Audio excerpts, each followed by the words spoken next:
Hi, friends. Susan Blackwell from the Spark File here to let you know that the doors are open for the Spark File Illume, a 9-month group creativity coaching mastermind that invites you to be the Chief Creative Officer and Chief Marketing Officer of your creativity. But what does that mean?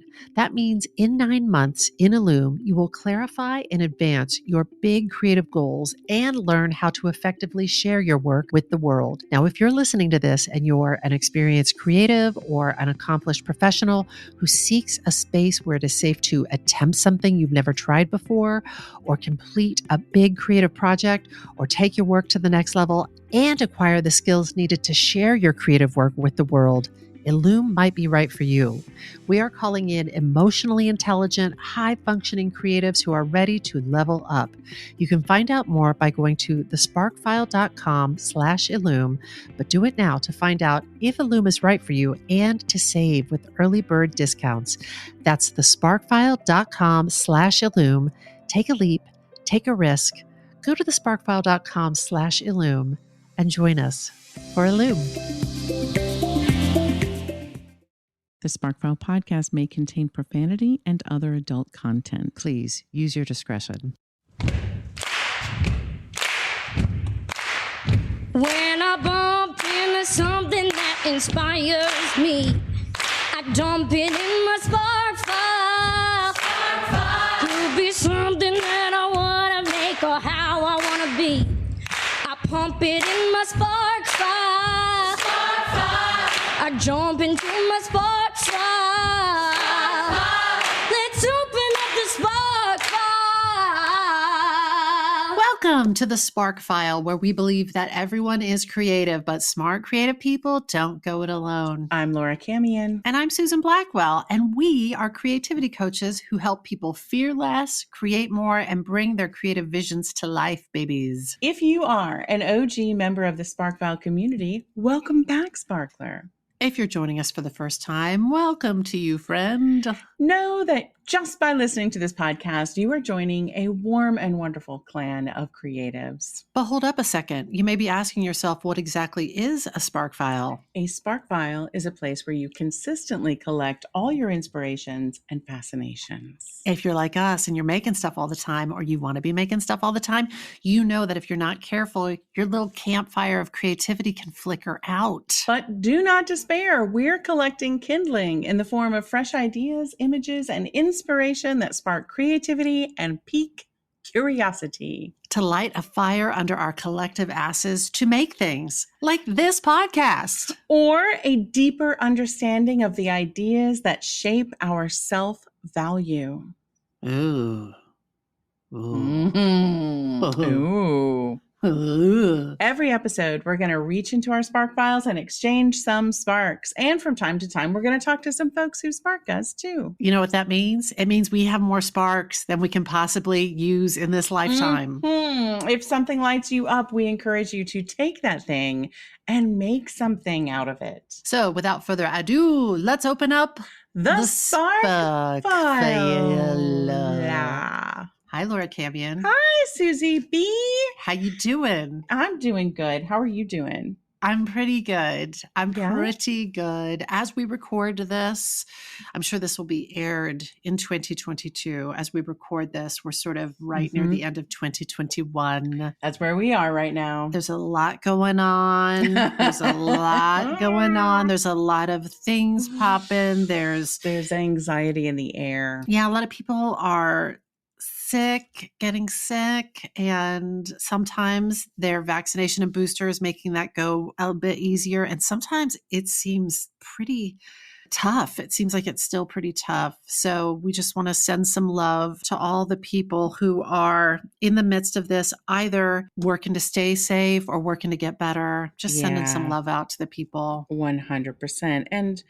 And sending some love to all the people for whom, I say this with some personal experience, for whom this set off a new bit of anxiety, just a new trigger of like, hey, forgot for a minute just how anxiety ridden this is. But here's a little reminder. Yeah. So I'm sending love to all those folks as well. Oh, here was a fun COVID twist. And by fun, I don't mean fun. So yesterday I got my summons for jury duty.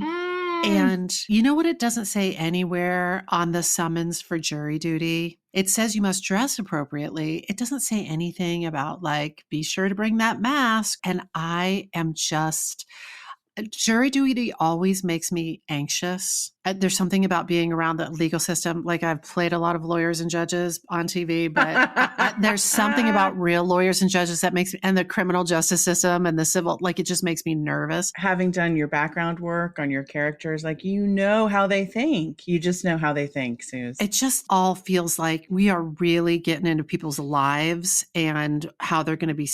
It just makes me, I don't know. I don't love it. Who does? But I'm also very into doing my civic duty. And it's all a little bit twistier this time, knowing that there are probably going to be people in that space that, maybe feel differently than I do about how to stay safe. Oh, Suze, is that coming right up? It's coming up real soon. And I am planning on full mask, full shield. Like I still have some shields and I'm going full shield. Yes. Anyway, not to harsh the mellow, but that's happening. I've got some holiday gifts to wrap. We've got some holiday gifts to send. So it's all of it. It's all of it, Laura Camion. It's all of it and it's all a lot. And so we're doing a virtual hug for everyone. Just let's calm our nervous systems. We're going to be okay. Let's have a moment where you and I both share something that we're grateful for right now. Because I just brought the jury duty and the COVID, but what are we grateful for right now? Well, I'm grateful for a healthy body. Just my mind feels anxious, but the fact is I'm healthy and I'm safe and I'm grateful for that fact. That is the best. That's such a good one. What do you Good one. I mean, so many things. Sometimes I just don't even know where to start. Well, I'm sitting here. I have clothing. The heat is on. Yes. There's so many good things. I'm looking at your virtual face. I know that somewhere nearby, there's puppies who are excited to see me. Yes. There's so much to be grateful for. There's clean running water. I just took a hot shower. These are not things to take for granted. Yeah. I exercised this morning and I was able to move my body without pain. So that's what I'm going to submit for my gratitude for this morning. I wanted to share a little thought. It's a follow-up thought that I'm really excited about. Will I get through it without tears? I don't know, and I can't guarantee it. But I will tell you this. So a couple weeks ago, we did a Spark about resilience. Resistance. Yes, that is correct. Yes. Sorry about that. So resistance, and we talked about the Nike ad campaign, and I recall that I said, I bet our client Lou knows all about this. Lou Chakowski, who is one of our just favorite human beings on earth, in addition to being a client. So sure enough, Lou was like, oh yeah, I know the origin story of the Nike campaign. In fact, the guy who created it was an early mentor of hers. And that's A. B, she actually wrote on the Just Do It campaign. She wrote on the women's section. She sent an example of it. I would like to read it because it's fucking amazing. She did much more than this, but she sent an example of an ad they did about the Canadian hurdler. Her name is Perdita Felician. She was around 2003. She took the college track and field by storm. She won athlete of the year. I think she won the world championship. She was headed into the Athens Olympics and she was expected to win. It was a big deal and everyone had their eye on her. Yeah. And at the Olympics, she hit the first hurdle in an awkward way, Mm. fell into the lane next to her and took out another competitor who then, Olympic dreams were shattered.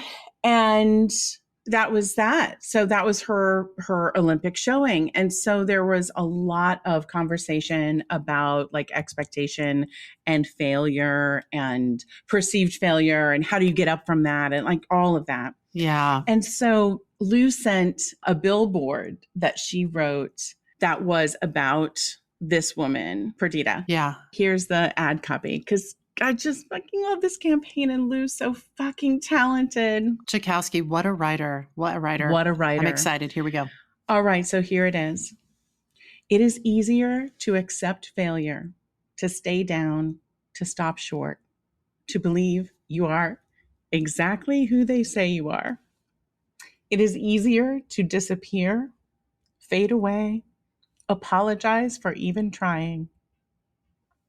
It is easier to die never having lived because living hurts. It stings. It burns. It is not without failure, but neither is glory. And then there's another page where you see this amazing photo of this woman and it says, don't run from failure, run right at it. Oh. So that's how I'm starting my spark today. Nice. That whole campaign gets me, and Lou's beautiful, beautiful writing. It just, I feel so honored to know her. Yeah. And she's amazing.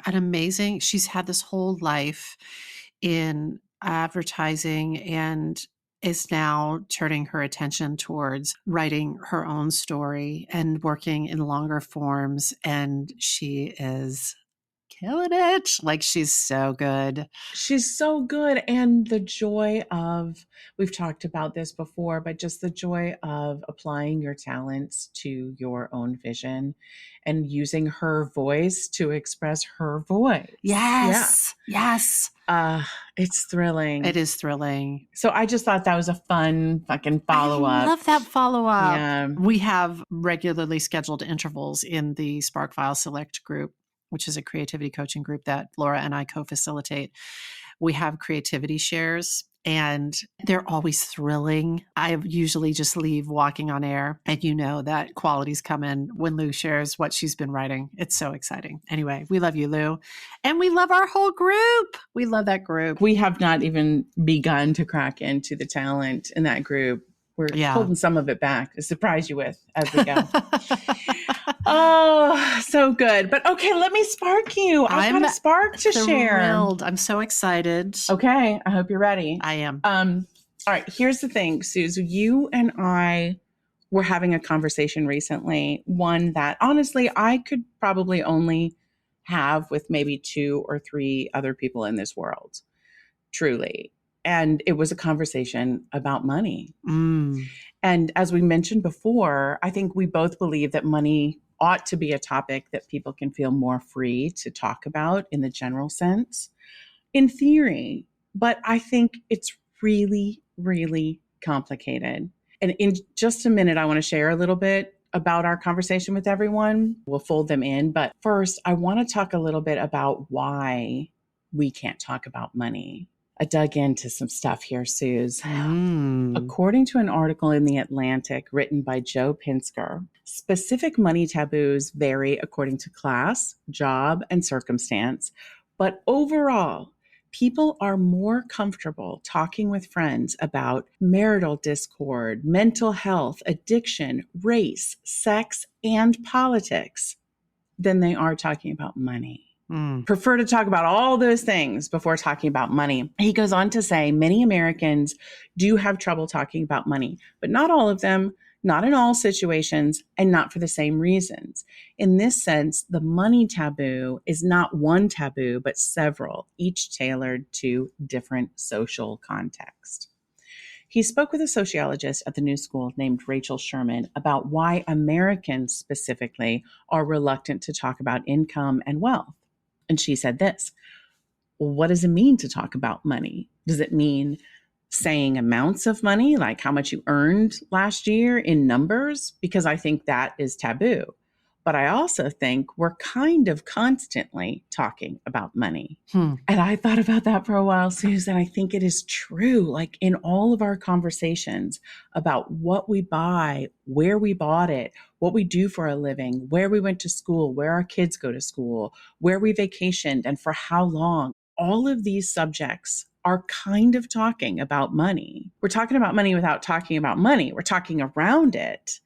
But we are, at the very least, indicating class position, whether we intend to or not, like whether we're conscious of that happening in a conversation or not. I think you and I might have talked about this before, but there's a well-intentioned movement gaining steam right now that's kind of trying to fix this sort of accidental class categorization. I think it's meant to help others not feel bad. For example, like specifically kids at private schools. In an effort to keep kids whose families have less from feeling bad, they're suggesting that the kids who have more not talk about where their family went on vacation or no sharing of photos of their trip to Italy, etc. My opinion on this is that regulating language and what can be shared is only going to cause a larger rift between the haves and the have-nots. I mean, imagine you're essentially telling a rich kid that they can only talk about their expensive things and family vacations with other rich kids. So if you were a kid who had less, does that make you feel more included or less included, knowing those conversations are going on when you're not in the room? I mean, I don't mean to be crass about it, but when I think about it, I imagine like, what if I worked in an office where everyone went to Yale or Harvard and I went where I went, which is Kansas State University? Okay, I might feel some intimidation, but I have the job, right? I'm here and I'm part of the team. Now, imagine a memo going around the office that says, hey, everybody, when Laura's in the room, could you please not mention your alma mater? We just don't want her to feel bad. She went to state school. So if you're going to talk about Yale or Harvard, please do it amongst yourself when Laura's not around. That makes my skin crawl. It just feels so gross to me. Like, I know it's well-intentioned, but I think the effort is in the wrong place. Yes, we should, as much as we can, teach kids to have sensitivity, but I also think we need to teach kids to have resilience. I mean, instead of teaching them that their college degree makes other people feel bad, teach me that I'm not my diploma. I'm a human being who's learned different things and other useful things, and I have more to contribute. And I'm welcome on the team, you know? The other thing is you can try to regulate those conversations, but there are so many tells that you can't regulate. And so, for instance, I went to Catholic school and we all had the same uniform, but the way that it was worn, the shoes that were worn, the shoes that weren't, like, was it pressed every week? Yeah. Oh my gosh. Was it clean? Was it dirty? Was it pressed? Like, I remember I was doing summer stock one year. You know, I'd graduated from college and was getting ready to go to graduate school. And I remember there was a little kid in the show who played like the kid in the show. And during his big number, he had on, it was just like a simple white t-shirt was his costume. And his dad brought Gap t-shirts and were like, so we'd like him to wear these. And they looked the same, but they were like a nicer version, a more expensive version of what the costumer had provided. And it's like that. There are some people that have that, and you can tell it. Yeah. You can just see it. Yes. And I think when you tell a kid, don't say this because it hurts feelings. The thing is, like, if that kid is an asshole, you've just provided him with a weapon. You've just said, you know, if you really want to go for the jugular, say this to Laura, because this is going to crush her. Do you know what I mean? Like, you've basically pointed the way. And so the point is, try to teach them not to be dicks. Like, try to teach them to care about other human beings. And you might alter your language in such a way that you're not like insensitive. I understand it's well-intentioned, but I think the ultimate ramification of that is a negative, and it doesn't work out well, I think, for the kid whose family has less. Yeah. In my mind. Yeah. I think we should teach people that you might have more money, but it doesn't mean that you're a better person or even a smarter person or a happier person. You might have less money, but perhaps you're more fulfilled, or you have stronger relationships or talents or whatnot. Like, we've got to de-emphasize the money part as the value. Yeah. Which leads to one of the main reasons why people do not talk about money. And that is the belief, it's internalized, but the belief that how much they make or how much they've saved is somehow equivalent to what their personal value is. Yes. So back to the Atlantic article, the writer spoke to Caitlin Zaloom, an anthropologist at New York University, who said, one common explanation for the particular sway money taboos hold over Americans is the widely held belief that your value as a human being is somehow made material in your pay and in your bank accounts. Yeah. Yeah. If people were to publicly reveal their income, Zaloom said, they'd be exposing how they're valued by their employer and how their contribution is valued even more broadly by the community. Now, here's the thing, Suze. Something very, very interesting that I learned from this article is that this confluence of pay rate and personal value has not always been the case. There is actually a very specific moment in American history when this phenomenon started to develop. And that is the moment when capitalism really took hold.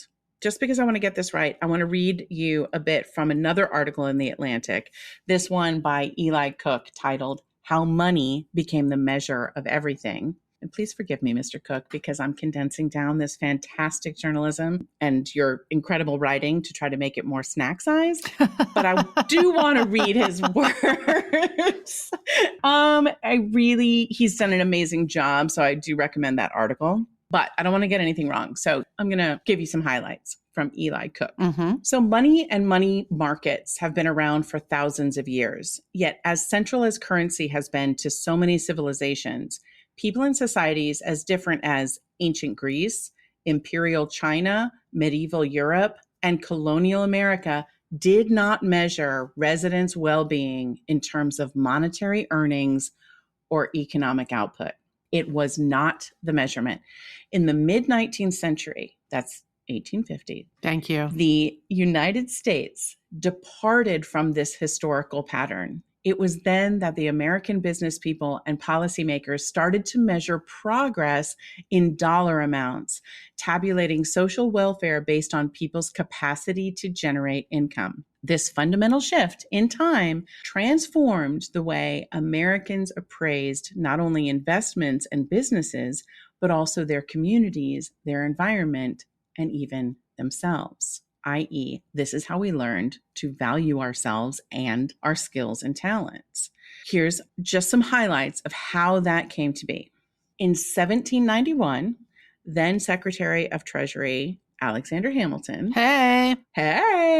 wrote to various Americans across the country asking them to calculate the money-making capabilities of their farms, their workshops, and families so that he could use that data to create economic indicators for his famous Report on Manufacturers. Hamilton was greatly disappointed by the paltry response he received, and he had to give up on adding price statistics to his report. Apparently, at that time, most Americans in the early republic simply did not see, count, or put a price on the world as he did. In fact, by far, the most popular and dominant form of social measurement in the 19th century, as in Europe, were a collection of social indicators known then as moral statistics, which quantified such phenomenon as prostitution, incarceration, literacy, crime, education, insanity, pauperism, life expectancy, and disease. Meaning they measured the success of the society by how minimal the incarceration and crime and prostitution was and how high the literacy and education was, etc. Cook says, while these moral statistics were laden with paternalism, we get that, they nevertheless focus squarely on the physical, social, spiritual, and mental condition of the American people. For better or for worse, they placed human beings at the center of their calculating vision. Their unit of measure was bodies and minds, not dollars and cents. So this is how they assess, how are we doing here? Well, let's look at these measurements. But around the middle of the century, this would be 1850s, money-based economic indicators began to gain prominence, eventually supplanting moral statistics as the leading benchmarks of American prosperity. This shift can be seen in the national debates over slavery, for example. In the early parts of the 19th century, Americans in the North and South wielded moral statistics in order to prove that their society was the more advanced or successful one. In the North, abolitionist newspapers like the Liberty Almanac pointed to the fact that the North had far more students, scholars, libraries, and colleges, for example. But by the late 1850s, most Northern and Southern politicians and businessmen had abandoned such moral statistics in favor of economic metrics, comparing the economic output of the North versus the South to try to sway people toward or against their position. This is literally where they would put a price on a human being. And like a plot of land, an acre of land, the value is this much, and you have this many enslaved people. Even valuing human beings, even like in a family with 7 kids, there's a price for each one of those kids, what you can assume that their output is going to be over the course of their lifetime. It's horrifying. But it became the norm. And that also became like where they determined where they would make an investment. So, this plot of land located here has a different value than this plot of land. It's so normalized to us now. It's so normalized that we would be like, oh yeah, 10 acres here versus 10 acres in Oklahoma, totally different price tag. And it's based on how much money can that land make me? Got it. Okay, so back to Cook. What happened in the mid-19th century that led to this historically unprecedented pricing of process? The short answer is straightforward enough. Capitalism happened. One of the main elements that distinguishes capitalism from other forms of social and cultural organization is not just the existence of markets, but also of capitalized investment, the act through which basic elements of society and life, including natural resources, technological discoveries, works of art, urban spaces, educational institutions, human beings, and nations, are transformed or capitalized into income-generating assets that are valued and allocated in accordance with their capacity to make money and yield future returns. Just want to stop and think about that for a moment. Works of art, human beings.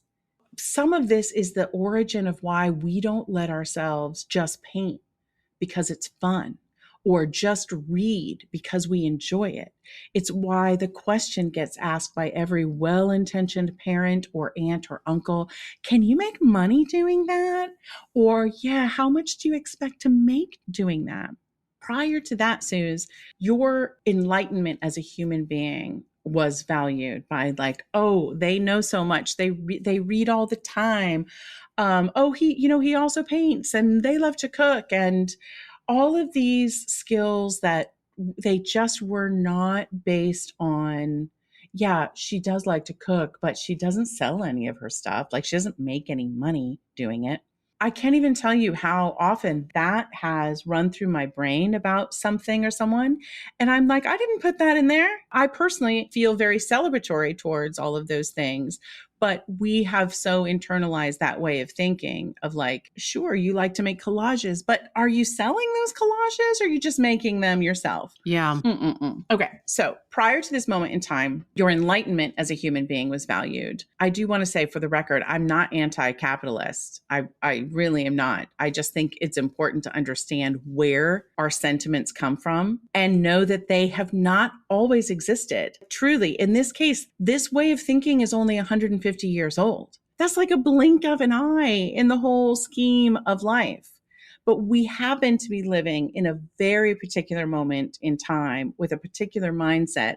And the stories that we tell ourselves are absolutely influenced by the stories that are told in our culture. It might be hard to believe, but other countries don't have this same mentality. This is a very unique. I mean, there are some, obviously, but there are plenty of places in the world that it's like, that's just not your value. There's other words for it. In China, I think there's actually a word for like a person's value that is based not at all on money. but like their gifts and their qualities. I'm struggling a little bit with the concept and the notion that this thinking has changed over time at a certain point in history, because I think about even literature and the representation what was the year you said, 1850?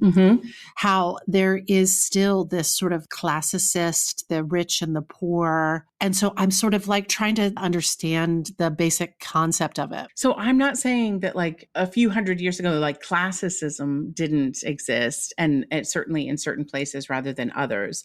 But you also see, like, how many stories do we know about like painters that were embraced by the upper level of society because of their for talents. their skills and their talents. Yeah, and okay. and that was found, very attractive. Or how many stories, A Little House on the Prairie. These are not people with great wealth, but what we learned from them was like your humanity, your loyalty, your kindness, your goodness, your integrity. These are things that you would say like, hey, that's the measure of that person. And yes, you can still acknowledge like so-and-so has money, and yes, that gives him a certain amount of power, but you still might admire this other person much more because your metrics in your mind are different.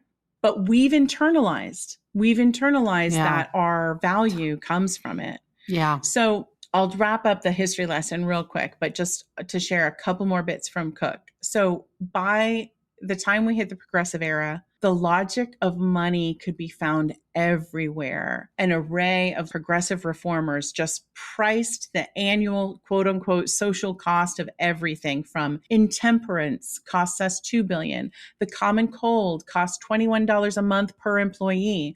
Typhoid costs $271 million. A housewife's labor, $7.5 billion, and on and on. And this particular way of thinking is still around. It's really, truly hard to miss in reports from government, research organizations, and the media. And I would add to this, granted, I taught public speaking at the college level, and I'm guilty of this myself, but we are literally taught to make a case using hard financial data. If you're a public speaker, your TED Talk, an entrepreneur with a pitch deck, you had better be able to quantify the size of your quote unquote problem with a dollar amount. That's how you affirm, okay, this really is a problem because it's costing money somewhere. It's keeping us from making as much money as we possibly can. So back to Cook. A century ago, money-based ideas of progress resonated mostly with business executives, as you can imagine. Most of them were well-to-do white men. Many working class Americans, though, were not as enthusiastic about the rise of economic indicators. This was largely because they believed the human experience to be, quote, priceless. Interesting, that word priceless took off just as progress became conceptualized in terms of money. So we have that word to try to combat some of this, which I think is really interesting. And they believed very astutely that using such figures as tools could be used to justify increased production quotas, more control over workers, or reduced wages. Like they saw what was coming. What it meant for the business people was like, Susan, you only bring in this amount of money, so I can only pay you this amount of money. It became a way of, again, quantifying their value within the company. So the assignment of prices to features of daily life during this time, like it wasn't a foregone conclusion, but it was highly contested. There was a battle of who's going to come out on top. Like, are we going to go with economic indicators? Or are we going to go with moral measurements? But in the end, economic indicators have promoted an idea of American society as a capital investment whose main goal, like that of any investment, is ever increasing monetary growth. Certainly, Americans, each of us as individuals, have benefited materially from this remarkable growth over this period of time. It's an expansion that is truly unique to capitalist societies, and we benefit from it. Like, there's no doubt. Nevertheless, by making capital accumulation synonymous with progress, money-based metrics have turned human betterment into a secondary concern. Cook writes this: by the early 21st century, American society's top priority became its bottom line.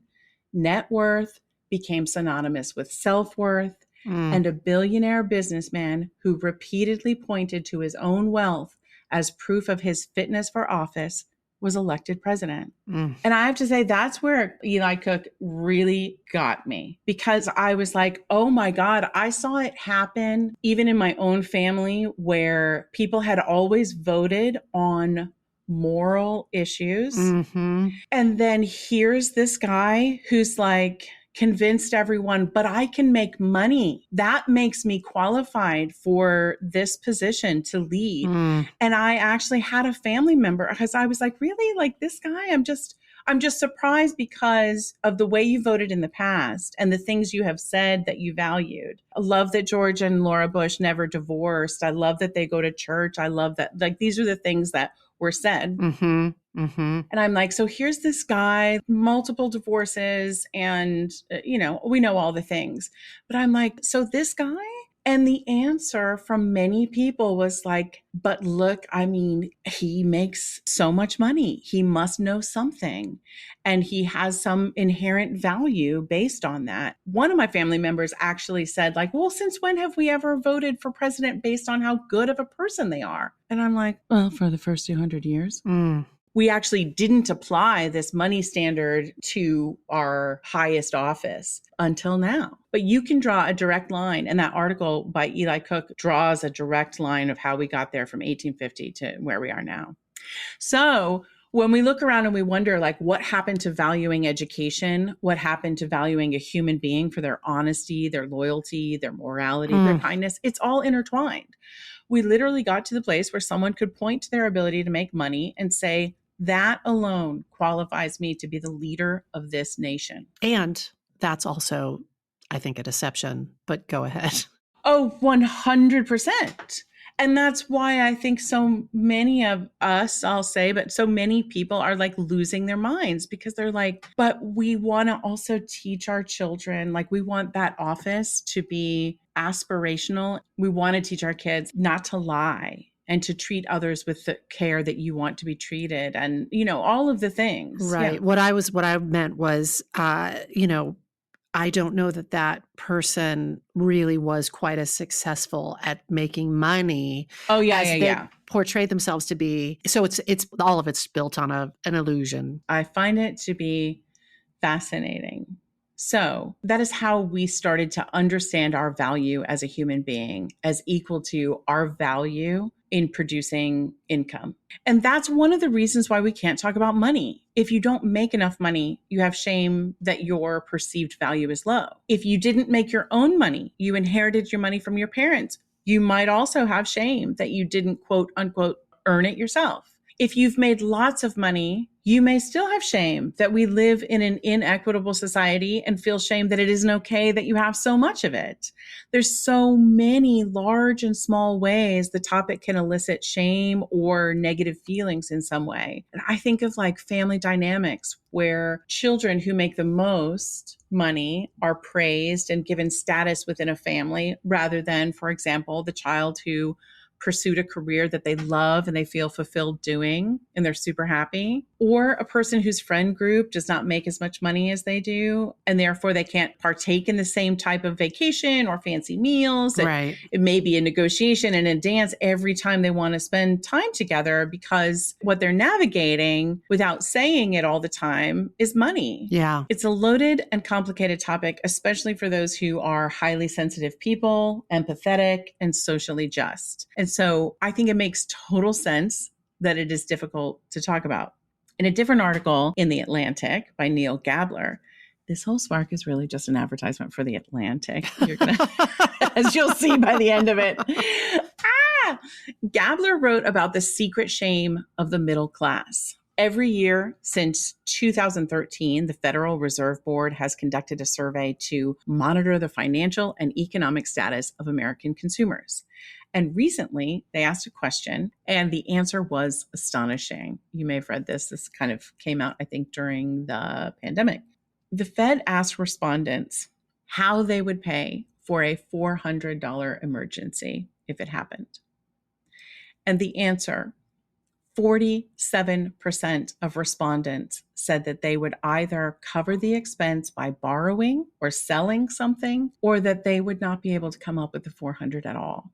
Oh. Now, fascinating thing about this article is that the writer, Gabler, says he is in this category, but you would not know it by his resume. He's written 5 books, his career, his education, his clothing. He says, you certainly wouldn't know it to talk to me, because the last thing I would ever do until now is admit to financial insecurity, or as I think of it, financial impotence. Because it has many of the characteristics of sexual impotence, not the least of which is the desperate need to mask it and pretend everything is going swimmingly. In truth, it may be more embarrassing than sexual impotence.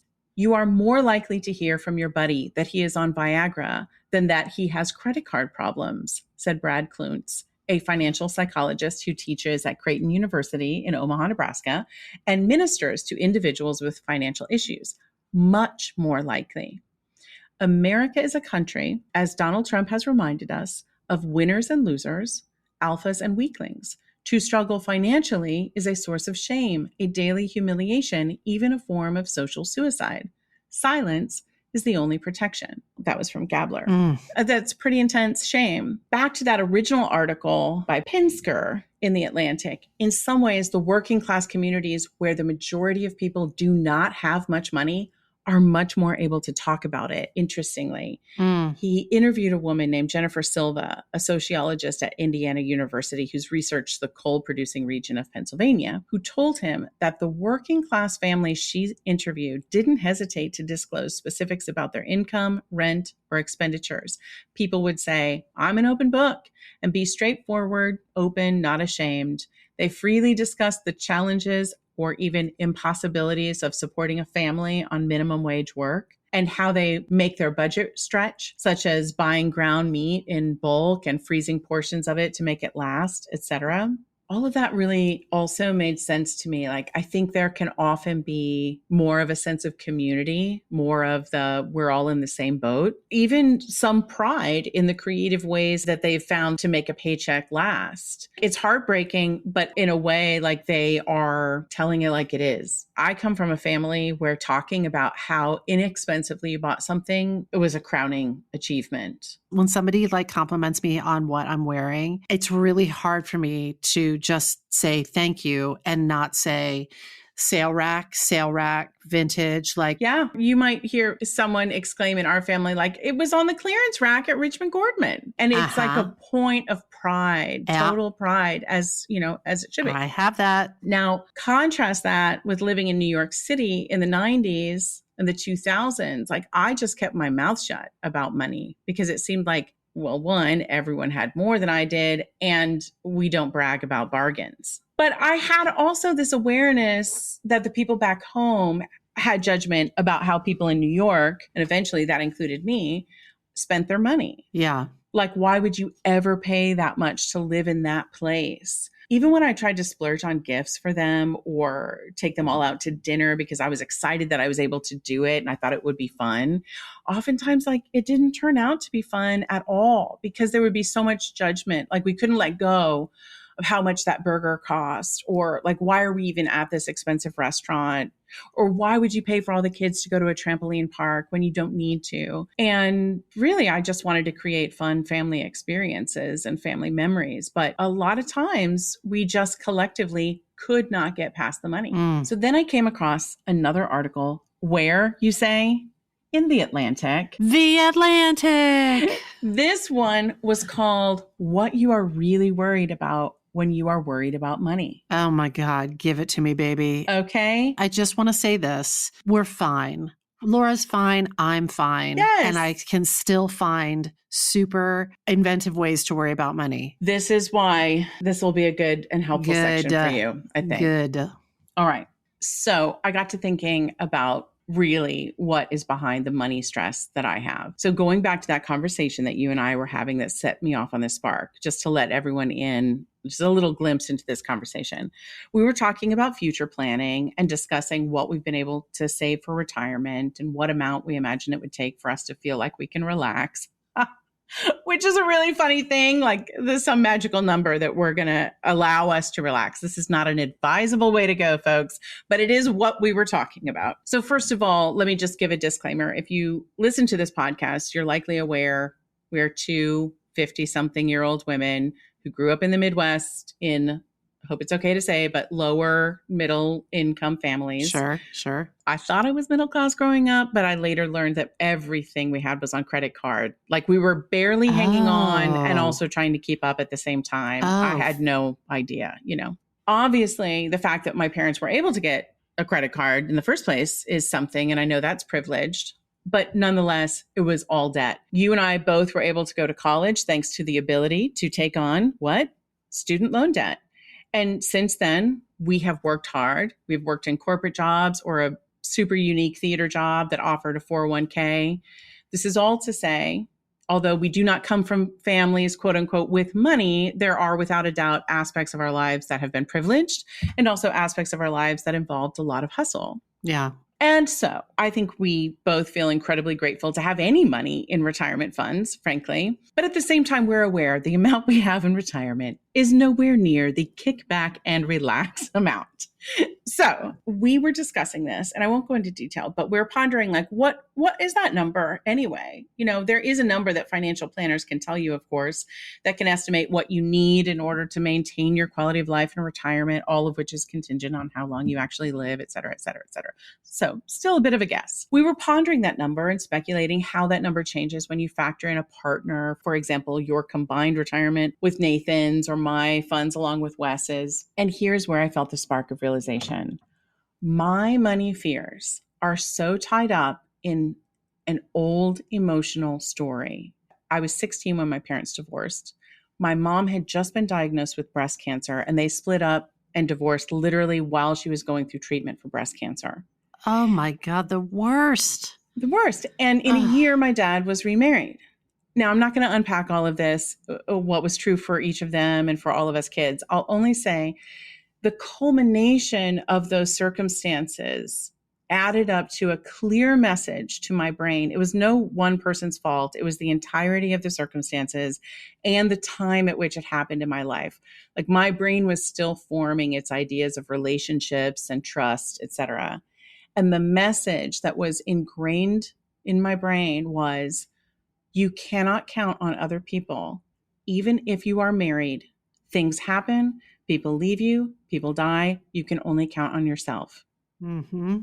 I'm very, very thankful to say the evidence in my life has been to the contrary. I believe I've surrounded myself with people I can count on, who'll be there for me. So grateful for that. And I know I'll be there for them as well. But nonetheless, I think this old narrative runs deep in my brain. And I think the place that it took hold was specifically around money. So I dug into this a little deeper, Suze. According to an article in New One Psychology Today. What? But same guy. Brought to you by The Atlantic. Brad Klontz. Brad Klontz was in this one too. He says money disorders are persistent patterns of self-destructive and self-limiting financial behaviors. I believe that they result from distorted beliefs about money we develop from our financial flashpoint experiences. Financial flashpoints are painful, distressing, and/or dramatic life events associated with money that are so emotionally powerful, they leave a lasting imprint. So I realized I had a financial flashpoint. Yes. Haven't we all? Haven't we all, right? Amazing, yeah. And as a result of that experience, I have had a certain amount of money stress, sometimes warranted, sometimes very warranted, and sometimes not warranted. But I learned from this Psychology Today article that there are several ways a money disorder can show up. And I want to tell you about them, Suze. There's 3 types of money disorders, according to Dr. Brad Klontz. They are, number 1, money avoidance. This also includes underspending and excessive risk aversion. This includes financial denial. Rather than face financial reality, we try to minimize money problems by refusing to think about them altogether, just avoiding looking at a bank statement or paying a credit card bill. This can also include the experience of guilt whenever money of any amount is accrued. He said people with low self-esteem are particularly prone to that, which I found interesting. Wow. Number 2, money worshiping, which can include like pathological gambling workaholism, and overspending. It also includes hoarding, when stockpiling objects or money provides a sense of safety, security, and relief of anxiety. It includes compulsive buying, which he describes as overspending on steroids. Compulsive shoppers are consumed by their money worries. They often learned early in life that the ritual of shopping provides a temporary escape from worry and anxiety. Yes, yes, yes. Yes, yes, yes. And number 3, relational money, which includes financial infidelity. This is telling like little lies about one's spending or finances to one's partner, like making purchases outside an agreed upon budget or lying about the cost of a big ticket item. Extreme examples of that might include taking out a second mortgage behind your partner's back. Oh my God. Right? Or opening a secret bank account. It also includes, and I found this interesting, I was like, financial enabling, giving money to others, whether you can afford it or not. Yeah. Giving when it is not in the other person's long-term best interest. Having trouble or finding it impossible to say no to requests for money, and or even sacrificing one's own financial well-being for the sake of others. A common example of this is when parents support adult children who should be able to support themselves. Financial enabling becomes increasingly common among family members in a down economy when there's a sense of guilt about those family members that have less. So those are the 3. And I was like, oh my God. I am guilty of some of these things for sure. Not all of them, but some of them, select ones. I for sure, the very powerful combo platter of money avoidance and money worshiping, where it's sort of like, I'm going to spend money to regulate my feelings, even when I'm anxious about not having enough money, and then like not opening the credit card bill, not looking at it, yes. I recognize all of it. For me, workaholism hit hard because I think there have been times that I probably put my job before human relationships. I've worked to the point of burnout. I've given money to people or things when I had just zero business doing so. There have been times in my life when I completely avoided thinking about my money altogether, just absolute ostrich with my head in the sand. So in this article, the one in The Atlantic by Arthur Brooks, titled What You're Really Worried About When You're Worried About Money, he says that obviously it is normal to have worry regarding money. And he talks about the hierarchy of needs. We start with survival needs, obviously, such as food, shelter, and safety. Once those needs have been met, we turn our attention to social and emotional needs, such as love and belonging. And finally, we focus on higher order needs, such as self-actualization and transcendence. In other words, looking for life's meaning. Of those 3 levels of needs, money is only truly helpful for the first level. So if we are privileged and fortunate enough to have our enough money to cover the survival needs, food, shelter, and safety, why do we continue to worry? Well, it could be a money disorder. It could be fears associated with your financial flashpoint and stories you've told yourself or stories your family has told you. Kind of like when we talked about the upper limit problem. Typically, every family has at least one story about money that they hand down. But very likely, on some level, you have attached your self-worth to your paycheck, or you think you are not worthy of love until you are worth a certain amount. And that is the deep shit.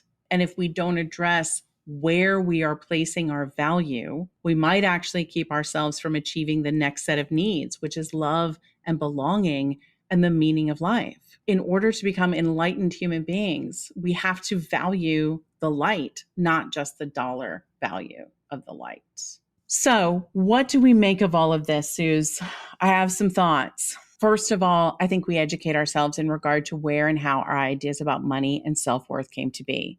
What were your financial flashpoints? How are they impacting you today? I think understanding it is empowering. Personally, for me, knowing that this hasn't always been the case throughout human history is Like, that's empowering. That's really interesting. And I think it's possible the next generation with this whole, like, the great resignation, I think they are saying, oh, no. This bullshit that I'm worth only $9 an hour, I'm not having it. There's some hope there. But I think that once you understand these things, you can empower yourself and make choices regarding how you want to live your life. Maybe you want to go minimal. Like, maybe you really want to be like, can I clean out all of this stuff? How much of this was just anxiety purchasing? Maybe you want to live with a healthy practice of valuing yourself and your life without buying anything at all, or without it having to do with money at all. One piece of advice Brooks wrote about is this: give more of your money away. Instead of accumulating it or spending it on conspicuous goods. The voluntary act of giving is a way of demonstrating to yourself that you are not your money. That money is merely a means by which you can create value in your life and others. Giving is an act of rebellion against that grasping, attached self. Yeah. When we start to spin out and worry about money, try to ask yourself, what is this about actually? Yes, sometimes it is literal worry that I won't be able to pay a bill or some unexpected expense that comes up. I do not want to discount that in any way, shape, or form. That shit is real and panic inducing. But other times there is a deeper worry going on that doesn't have to do with money, but rather the value we've mistakenly attached to it. Maybe you might allow yourself some hobbies and some self-development that is also not about money, some creative outlet that does not need to produce income at all. In fact, I challenge everyone listening to pick up any art form, a sketchbook, a paintbrush, sit down at the piano, just let yourself make something with absolutely zero judgment about it or its value. Let the value come from the enjoyment of the doing or the learning. And then in regard to writing or acting, I mean, money is an incredible source of tension or subtext in a scene, interpersonal dynamics. Like, this stuff is juicy. It's power. Like, talking about money is never just talking about money. It's anger, it's resentment, a long-standing pressure, judgment, pride, shame, secrets, fear. Like, there's so many emotions behind money and characters with money complications. Look at Succession. Look at Succession. Right? It's about money, but it's not about money. It's about power and parental love and approval and legacy.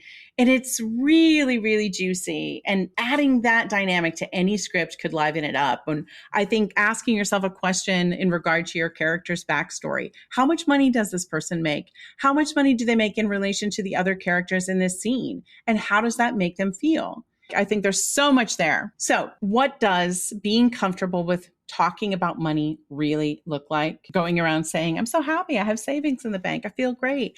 No, it's not that. Actually, no one really wants to hear that. It's not that. Perhaps learning to talk about money isn't the point at all, Suze. Addressing the shame associated with money might be more the point. Certainly, we live in a capitalist society and we live in an inequitable society. There may always be a part of us that wants to earn as much as we can, or feel tempted to believe there's a number in a savings account that will make you feel whole or just be able to relax. Zig Ziglar said, money won't make you happy, but everybody wants to find out for themselves. Which is so true. It's like, I know. It's not going to fulfill me, but I don't mind finding out. The real challenge, I think, is learning our own intrinsic value. It is talking about ourselves with love and care and emphasizing the things we learned, how we're growing and becoming enlightened, and the acknowledgement that those things do not have to do with money. It's valuing other people for their characteristics like kindness, loyalty, trust, intelligence, in the way that they have learned and grown and the way they inspire others. It's where we put our value. And maybe over time, we all collectively may begin to accept that our humanity has intrinsic value. Our creativity has intrinsic value. It is priceless and cannot be quantified in dollars. I know for myself, it's taken time. I'm still working on it to realize that I have worth outside of my earning ability. One of the most elegant quotes about personal worth is from the Tao Te Ching. He who knows he has enough is rich. Actually, I might add to that and switch up the pronouns a bit. She who knows she is enough is rich. And that's my spark. Laura, my brain is a pan of popcorn right now. Tell me all about it. Oh my gosh. That quote is so beautiful. They who know they have enough are rich is a great sentiment, because when we were talking the other day, I generally have a sense of quiet peace about how much I've saved for retirement, because I started not super young. I might have been like 27 or something like that, with the help of the beautiful financial advisor, David Colley. Thank you, David Colley. Thanks, David. And you and we were talking frankly about money, as you said, and my number is lower than your number. But I was sort of like, I felt pretty good about it, and your number is higher than my number. And I would say that you have felt more anxiety about it. I aspire to your peace level. I really, really do. But this was a really good exercise to go through for this spark, because that conversation triggered where is this coming from me? And it is that old narrative. Yeah. And how that has played into my life, and continues to, if I let it. So I'm glad we had that conversation. So what you just said, this concept of financial flashpoints, that's such a great phrase. And I just immediately, in my mind, when you said it, I was like, here are the times when I have felt like the bottom dropped out financially. And whether that was in a moment or in a season of my life where I was like, I am financially fucked right now. And for whatever reason, and what that does. So for instance, like 2008, for many of us, all of a sudden, the bottom just dropped out. And it was so scary. And I feel like for me and for other folks that I know and love, who I have had these frank conversations with about money, that was a time when, I don't know, I feel like anytime you have a moment in life, for whatever reason, where a bunch of adrenaline and cortisol is dumped into your system in a moment or over an extended period of time, if you don't process it, I do think that it creates narratives and issues. I love that you shared about money avoidance, money worshiping, and relational and money. And I recognize myself and my family all over that.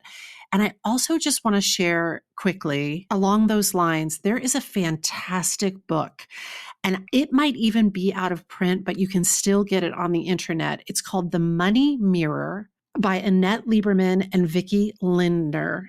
And it's written towards women, but really, I think it is great for people. And in addition to some of these categories that you shared, money avoidance, money worshiping, relational money, they expand that. And there's more of these categories. I had the great good fortune of taking a course. It was a small cohort course at the Actors Fund, led by Annette Lieberman, who is a therapist who specializes in people's relationship to money. It's called Money and the Performing Artist, and they still have a version of it at the Actors Fund. And we took the deep dive over the course of, I'm going to say, a few months. We took a deep dive into our relationships to money, what were the early messagings and learnings that we received from our families around money. I just want to share that spark, because reading Annette Lieberman's book that she co-wrote, studying with her, doing that work that was so generously sponsored by the Actors Fund, it was a complete life changer. There are those times, those things that we experience in life, those teachers that we connect with, those coaches that we learn from. And this was one of those times it was absolutely life-changing. And if you looked at my life as a human, but also a human in relation to money, before I took that class and after I took that class and processed through some of these things that you're talking about, Laura, it absolutely changed my life to look at this stuff. Amazing. I feel like there's so much overlap in your spark, but I feel so sparked to share that spark at some point. So maybe we'll do that. But again, look into it. It's a great book. And because you can get it for just a few dollars on the internet. If you really do spend time with it, it'll change your life. I think about like the what do we make of this is in Die Vampire Die, in that song I wrote, there's that line, that vampire, you went to state school? And that little vampire that flies by so quickly in that musical number is exactly what you're talking about. This sort of value that we put on ourselves. And if we digest that narrative without examining it, it can really, if you live an unexamined life, you don't even know why you're thinking it. You just assume it's true. That is so correct.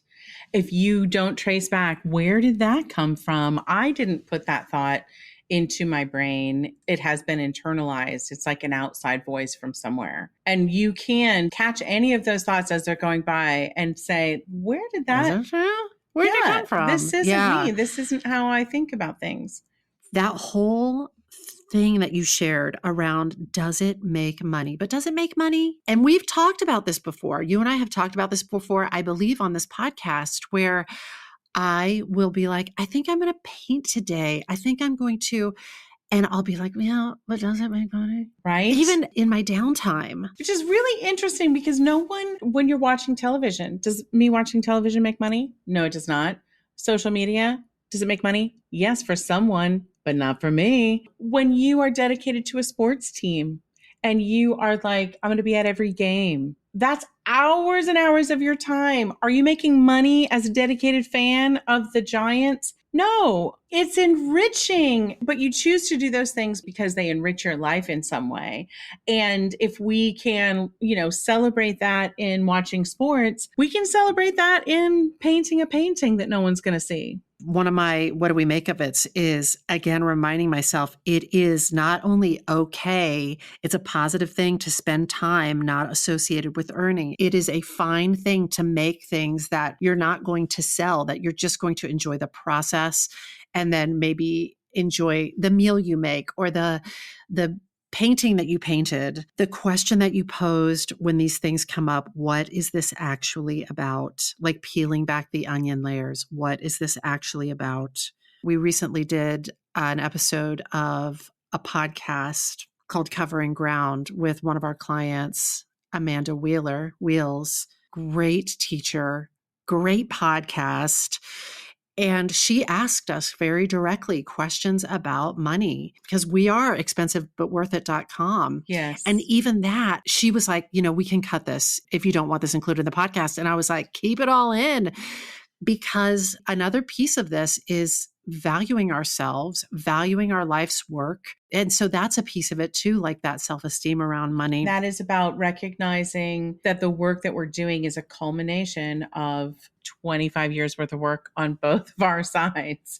50 plus million years of work. Plus, yeah. And so there's memes that go around occasionally of like for designers or master electricians or whatnot. And, or like designers, there's something about like, someone being told, all you did was put some copy on this page. And they're like, it took me 14 years to learn the exact placement of that copy, the font, and the techniques that I need to use. That's what you're paying me for. You sent me a meme the other day. It's a musical meme that goes around that goes, it costs that much because it takes me fucking hours. And it really is about all the time that one puts into their art, one puts into their life's work, whatever it is that you do. And that's what you're paying for. That's what you're paying for. And so think about this interesting thing that has transpired in our capitalist journey.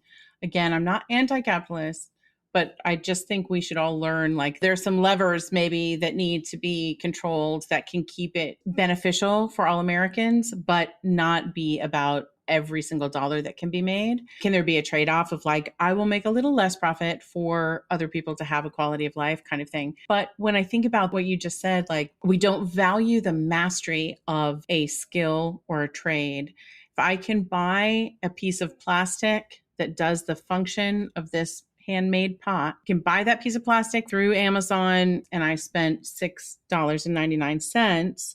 Why in the world would I spend $32 on a handcrafted bowl made by an artisan. That is a sign that we are not valuing the time, the attention, the love that gets folded into a product by a master artisan who has perfected this skill.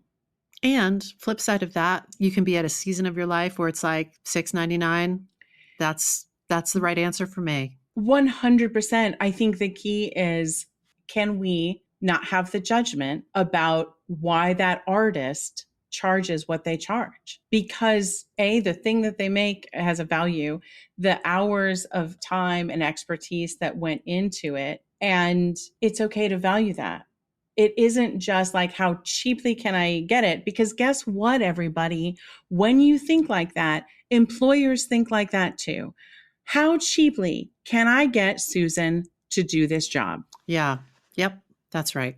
We all have to think it's worth a few dollars more so that the human being behind this thing can live a decent life. It's a great spark. You've given me much to think about. It is spark provoking. Thanks. I think that's it. All right. That's it. My head is spinning. This episode of the Spark File was made on the lands of the Lenape people. And as always, we hope this put another bunch of sparks in your file. Listen, if there's a spark you'd like us to explore, or if you'd like to learn more about how to coach with us to bring your creative ideas to life, email us at thesparkfile@gmail.com or submit it through our website, thesparkfile.com. We will even take your feedback, but you know the price of admission. First, you have to share a creative risk that you've taken recently. You can follow us on social at The Spark File, and be sure to subscribe, rate, and 5-star review this podcast.